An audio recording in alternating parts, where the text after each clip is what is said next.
Ni hao ma, Xianchai. Kita bertemu lagi melalui channel Legenda.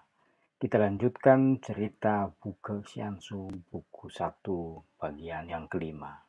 Bagian yang keempat kemarin diceritakan seorang wanita misterius mendaki pegunungan Zhenghuashan memasuki Bukit Seribu Bunga. Biarpun kelihatannya seperti seorang wanita cantik dan genit, namun sesungguhnya ia bukanlah manusia biasa. Dia inilah yang terkenal sekali di dunia kaum hitam, kaum penjahat, karena wanita ini bukan lain adalah Qiamo Caili, wanita pandai berpayung pedang. Sebuah julukan yang membuat bulu tengkuk orang yang sudah mengenalnya berdiri saking ngerinya.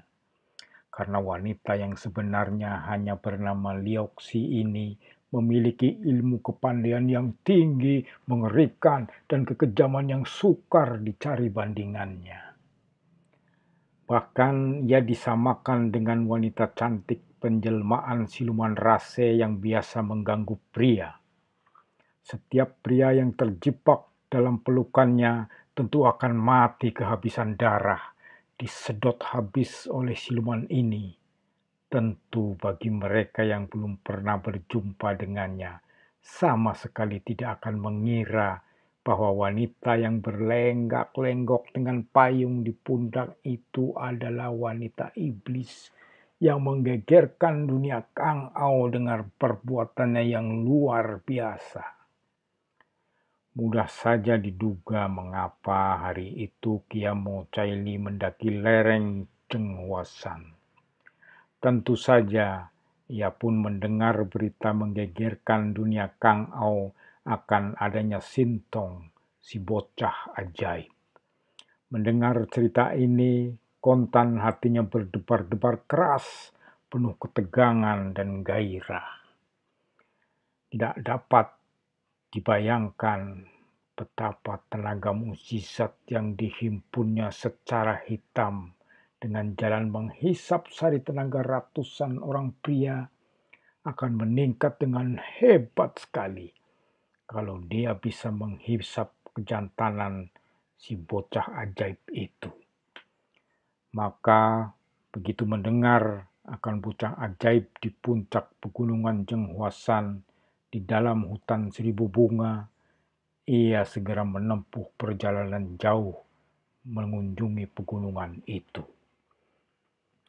Perjalanan yang jauh karena biarpun seringkali Lioxi pergi merantau, namun ia memiliki sebuah pondok kecil seperti istana mewah yang terletak di tempat yang tidak lumrah dikunjungi manusia, yaitu daerah Rawa Bangkai. Rawa-rawa yang liar ini terdapat di kaki pegunungan Luliangshan, merupakan daerah maut karena banyak lumpur dan pasir berputar, sehingga merupakan perangkap maut bagi manusia dan hewan. Namun, di tengah-tengah rawa-rawa yang tidak dapat dikunjungi oleh manusia lain itu, terdapat sebuah tanah datar, tanah yang keras, semacam pulau. Di atas pulau inilah letak istana kecil milik Lioxi yang berjuluk Qiamo Caili, di mana ia tinggal bersama belasan orang pembantu-pembantunya yang sudah menjadi orang-orang kepercayaannya. Dia disebut Caili atau wanita pandai, karena sebetulnya wanita ini dulunya adalah putri seorang sastrawan kenamaan. Sejak kecil, Lioxi telah mempelajari kesusastraan sehingga dia mahir sekali akan sastra. Bahkan dia pernah menyamar sebagai pria, menempuh ujian pemerintah sehingga lulus dan mendapat gelar Xiucai. Akan tetapi penyamarannya ketahuan dan seorang pembesar istana yang kagum padanya lalu mengambilnya sebagai selir. Selain ilmu sastra, semenjak kecil Lioxi juga digembleng ilmu silat oleh para sahabat ayahnya. Apalagi setelah menjadi selir pembesar istana, ia mengadakan hubungan dengan kepala-kepala pengawal, dengan pengawal-pengawal kaisar yang berilmu tinggi, menyerahkan tubuhnya sebagai pengganti ilmu silat tinggi yang diperoleh sebagai bayaran. Akhirnya pembesar itu mengetahui akan tabiat selirnya yang ternyata adalah seorang wanita yang gila pria.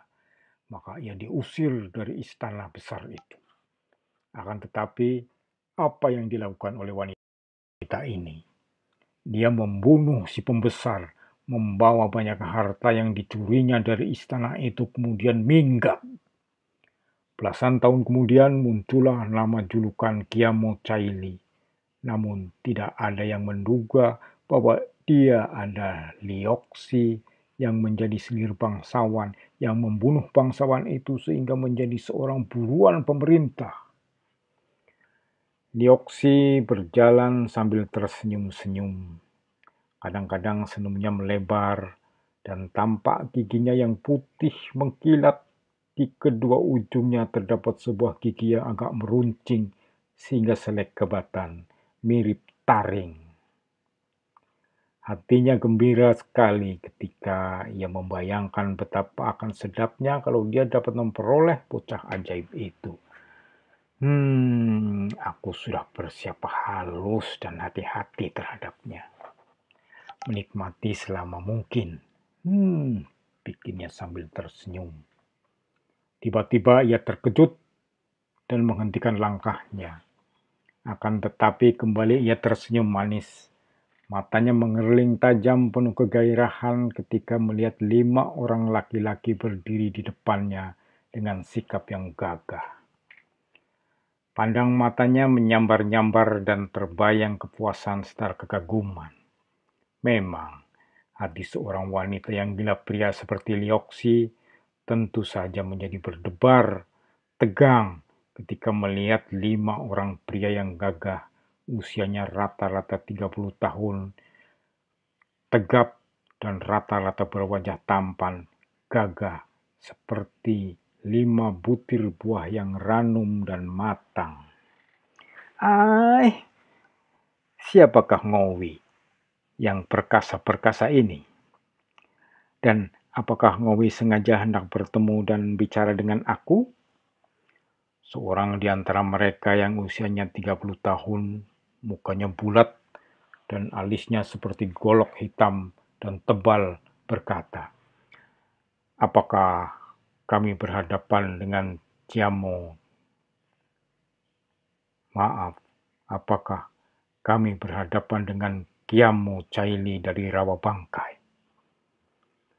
Wanita itu memainkan bola matanya, memandang wajahnya. Mereka berganti-ganti dan tersenyum. Mulutnya tersenyum, kemudian menjawab, kalau benar, mengapa? Kalian ini siapa? Kami adalah Kisan Ngohan, 5 pendekar dari Gunung Ayam. Kiamo Caili mengeluarkan bunyi dengan lidahnya tanda kagum.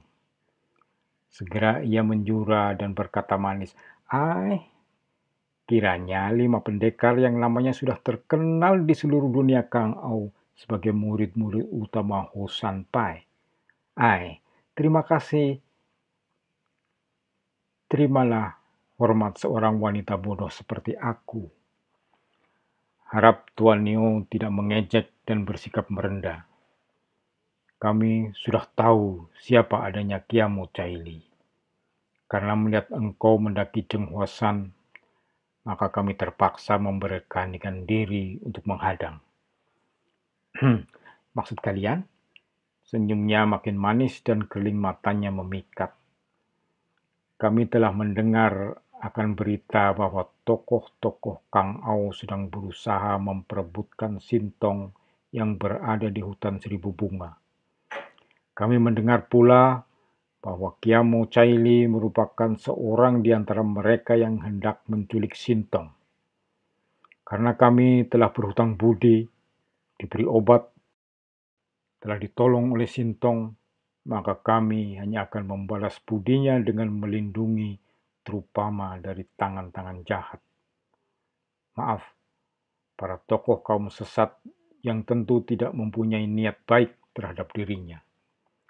Andai kata kami tidak berutang budi sekalipun, mengingat bahwa Sintong adalah seorang anak ajaib yang telah banyak mendorong orang tanpa memandang bulu, menolong dengan tanpa pamrih, sudah menjadi kewajiban orang-orang gagah untuk melindunginya.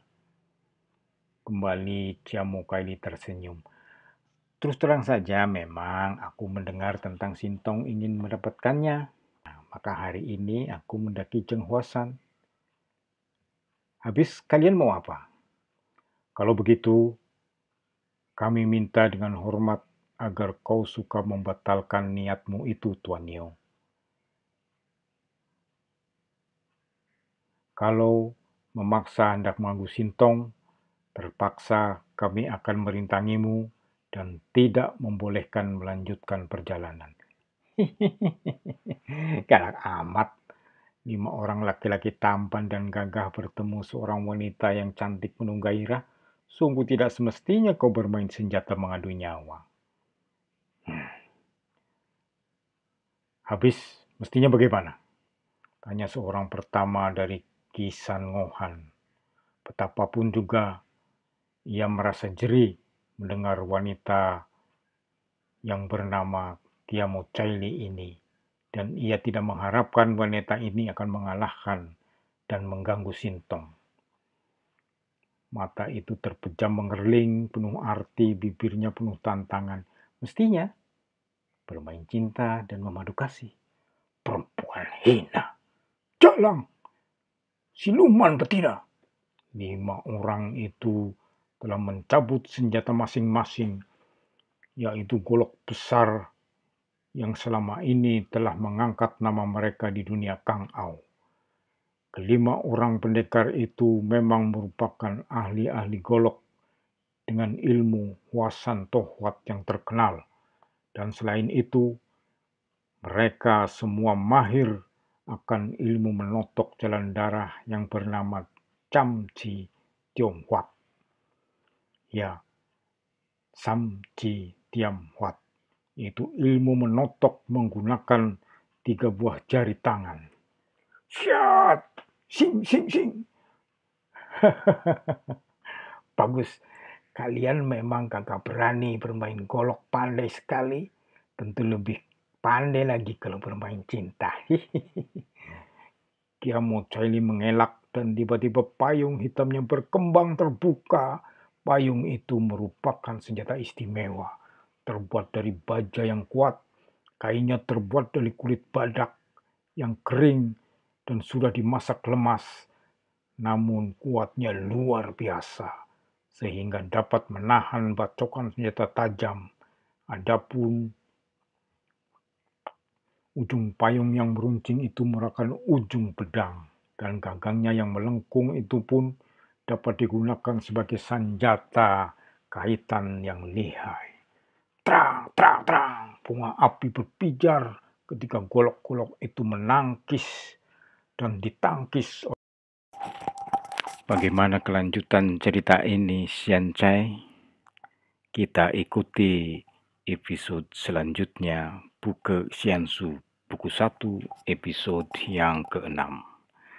Baiklah, Xiancai. Terima kasih, jangan lupa share, subscribe, dan like. 谢谢。